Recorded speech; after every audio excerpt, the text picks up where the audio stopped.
Hi there, I'm Sarah, and I run the Instagram account called The Small Helm. I love talking all things money, frugality, and mindset.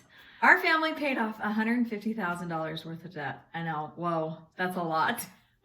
We also paid $30,000 in medical bills for our son while we were getting out of debt and cash flowed a move across the United States for a new job. So I know the sacrifices it takes to dig your way out of debt. When we think of frugality, we often think of clipping coupons or pinching a penny. And I'm here to say, I think that does not move the needle as much as looking at some key big picture items in our budget. First off, housing. Can you find a way to save on your housing? Housing is one of the biggest expenses we have.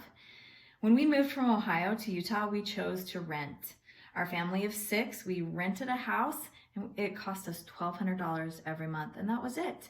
We knew that no matter what, all we had to pay for housing each month was $1,200. There was not going to be any Murphys coming knocking on our door with a flooded basement or anything that would take money away from getting out of debt. So that was a choice that we made temporarily to make a sacrifice in our housing situation in order for a bigger goal.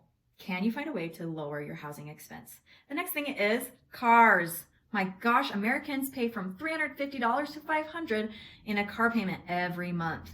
Our family has not had a car payment for 8 years. That's a lot of money saved. In fact, recently we upgraded our minivan, our 2007 Toyota Sienna that had 200,000 miles on it. We upgraded to a 2001 Honda Odyssey that had 96,000 miles on it. We knew that we could probably get another 3 to 4 years out of that car, and we only paid $2,000 cash for it. That frees up a lot of money in that time to be put towards something else. Right now, we're trying to grow our investments. We want to put our money in towards something that is growing and not depreciating. And the last thing is something people never ever talk about or think about, most Americans, taxes. Do you know how much you pay in taxes? Now, I'm not saying how much you get each year in a tax return. Because taxes are taken out before we ever see them on our paycheck, most of us don't pay attention to how much is actually being taken out. Now, there are ways, legal ways, to save and pay less in taxes. I encourage you to take a look at your situation and find ways to lower your tax bill. That will move the needle much more than clipping coupons or pinching a penny.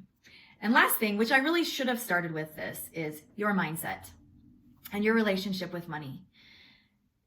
Do you know what you think about money? Have you ever stopped to really ask yourself, what is your relationship with money? I know for me, my relationship with money was based out of a lot of fear of not having enough.